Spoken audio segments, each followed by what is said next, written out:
I've never thought of myself as nosy, no more than the next guy. But my mom used to say I had an unhealthy amount of curiosity. I was the kid who climbed to the top of the oak tree in our backyard just to peek into the crow's nest. I was the kid who dug a hole so deep I hit groundwater, convinced there was a hidden cave under our house. We weren't poor exactly, but close. That awkward middle of Britain where people work 40 hours a week until they die, with no savings to speak of. So I got my first job at a horse stable at 14. It didn't last long, but I kept bouncing between dishwashing and waiting tables until I graduated high school. Dad and I fought about university. He never went. No one in his family did. So it was a shock when he drove me to a university just after graduation. Turns out he was old friends with the dean, and had somehow arranged for me to get a full scholarship as long as I kept good grades and worked part-time for the school. I didn't feel like a scholar. I coasted through high school with average grades, but something about university changed me. I took core subjects, math, English, science, and for the first time, learning actually felt interesting. As part of my scholarship, I worked in maintenance and security. Fixing things was easy enough. A bit of WD-40 or elbow grease usually did the trick. But the security gig, that gave me something special.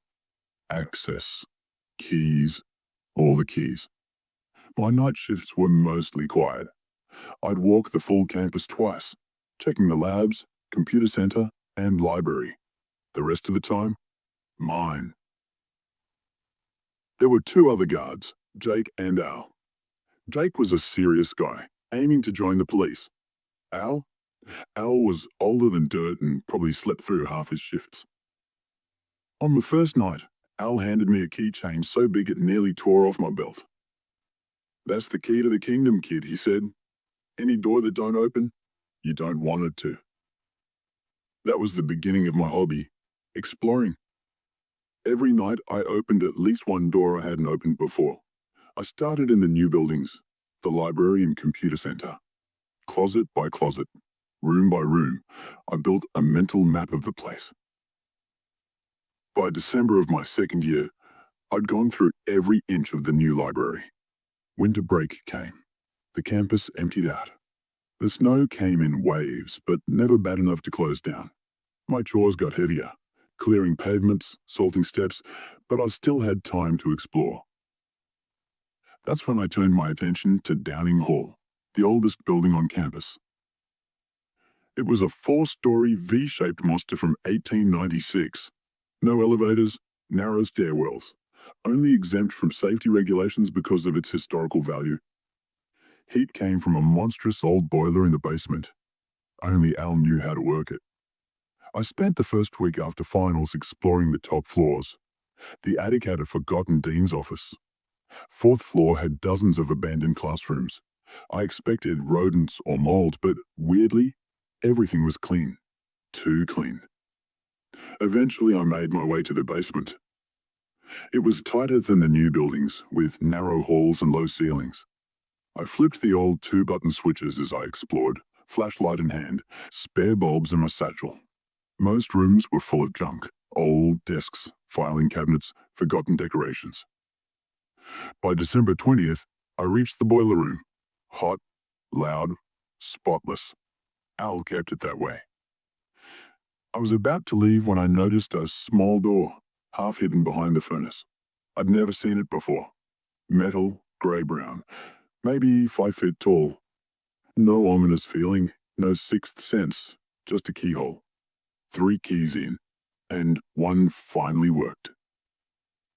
The door creaked open into a narrow hallway. One bulb, it popped with a crack. That gave me a shiver. I replaced the bulb and found another door at the end of the hall, another stairwell, leading down. That didn't make sense. Downing Hall didn't have a sub-basement, or so I thought. I climbed down. The lower level looked just like the basement. Old classrooms, restrooms, a tiny break room. Dusty. Forgotten. 12 classrooms in all. No one had been down here in decades. At the end of the hall, another steel door. And behind it, Another stairwell, but this one only went down. My nerves kicked in. I kept going. The stairs were longer, older, creaking with age. At every landing I counted 10 landings in all. At the bottom was a door. It opened into darkness. My flashlight cut through nothing. No walls, no ceiling, no floor. I clung to the doorway and whispered, "This room can't be here."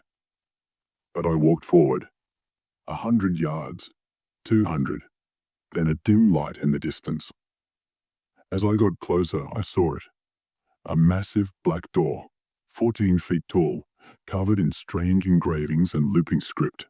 A spoked wheel lock at its center, and above that, a sigil inside 3 circles. I flipped through my keys. One small, battered key fit. It clicked. The wheel turned.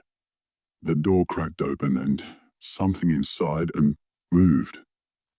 The air turned heavy, musky, like the cat house at a zoo.